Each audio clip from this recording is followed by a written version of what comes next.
Paris has had a triumphant return to the Olympics this year, and it all seems like it's going pretty well. But 100 years ago, that was a different story. The first Olympics held in Paris was in 1900, and it was such a disaster that Pierre de Coubertin, the guy who founded the modern Olympics, said that it was a miracle the Olympics survived. Despite that, there are reasons that this is my favourite Olympics, or one of my favourite Olympics. And if you stick around, you'll find out why. So, this was only the second modern Olympic Games. It was meant to be the first, but Greece got in there first, and Paris wanted to host it to coincide with the World Fair that it was showing. World Fairs are a chance to show what scientific advancements have been made and what the future might be like. And this is where Paris made its crucial mistake. It decided to fold the two into one. So they folded these events together, which ended up being a mistake. The Olympics got spread over 5 months, which is way too long, and events were really under-promoted. Some events had very few people turn up. Croquet sold a single ticket for spectators. Some athletes didn't even realise they were competing at the Olympics. I mean, I suppose it was only the second one, but still, that seems like a problem. The IOC claims 1,000 athletes went there, so that seems like quite a lot. But this number might be higher because we're not actually sure what does and doesn't count as an Olympic event. And actually, some of these events had teams from different nations playing on the same side, which sort of undermines the idea of international competition. Other events were competed entirely between French people, which is unsurprising because French people were 70% of the athletes. This wasn't the only problem with the game. Several events were held on a Sunday, which doesn't seem like much now, but at the time, many American athletes were very strongly Catholic and weren't allowed to compete. Supposedly, this led to one man, Meyer Prinstein, getting so angry, he punched the winner of the long jump, a man named Alvin Kranzlein, because he thought it was unfair he competed. Despite all these problems, and this is quite a disastrous Olympics, despite all these problems, there are reasons why it should be remembered. One of these is that it was the first Olympics to allow women, despite Pierre's objections. Pierre de Coubertin had wanted it to be an Olympics in the ancient Greek style, so men only. Although he didn't stipulate that they should all be naked, so clearly he wasn't that committed to the idea. I think all or nothing, mate, come on. But there were 20 women there, so out of at least 1,000 athletes, 20 women were allowed to compete, and this is something Paris has continued to this day. Supposedly 2024 is the first Games to have a 50-50 gender split. So this is something that Paris has quite a reputation for.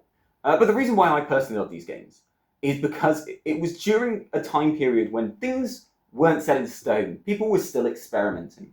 It's like the sea creatures from the really early times, the Precambrian, when they're all wild and wacky because no one's decided what works and what doesn't yet. So this was the first game to have equestrian, so the first horses to compete at the Olympics. And alongside all the normal events like dressage and show jumping, there was high jump and long jump for horses, which is amazing. And I think the best part of this is, I mean, apart from the fact that they never did this again, the horses weren't long jumping as far as the humans.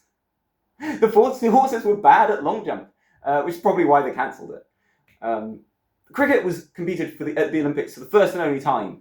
They're saying that it's going to come back in 2028, so that'll be interesting. And it was a match between France and GB. So representing Britain were the Devon and Somerset Wanderers, and representing France was a team who were mostly British expatriates. So it was Britain versus Britain. And Britain won! Hooray! Go team. But even better are the events which the IOC refuses to acknowledge. And the basis of this is that they retroactively decided that the only events that could be in the Olympics, regardless of whether they were considered Olympics at the time, are events which had to be amateur only, open to all, without handicap, and contested by more than one country. Despite the fact that croquet is apparently counted by the IOC despite only being competed between French people, and fencing was competed by professionals, not amateurs, and is also counted by the IOC. So clearly, they're not that sticky about these rules. They're not too fussed. There are some amazing sports that the IOC no longer counts. Cannon shooting. There were 17 different cannon shooting events. I don't know what kind of cannon, but it sounds amazing. Fishing was around. Ballooning. Categories for best photograph, from the ballooning. Two events I think are actually amazing and should definitely make a comeback are life-saving and firefighting. Because A, they're intense and really cool, and B, I think it would help highlight the work of emergency services, which can go underappreciated. But mostly because I think they're really cool events that would get a lot of interest. It is really a shame that these events are ignored by the IOC, and I don't think it's because of these rules that they have decided arbitrarily to introduce. I think it's a kind of elitism about what is and isn't a sport. And we see this from the IOC quite a bit, but this idea that the Olympics has to be the most serious event ever, and so these silly things like pigeon racing shouldn't be allowed. Embrace the silliness. Especially with these early games, what makes them amazing is how ridiculous they were, how bonkers everything about them was. At any rate, the 1900 games were kind of a disaster. De Coubertin's vision had basically been hijacked by the World's Fair because they wanted to do what they were going to do anyway. But if you think that's bad, just you wait until you see what's on the horizon in 1904.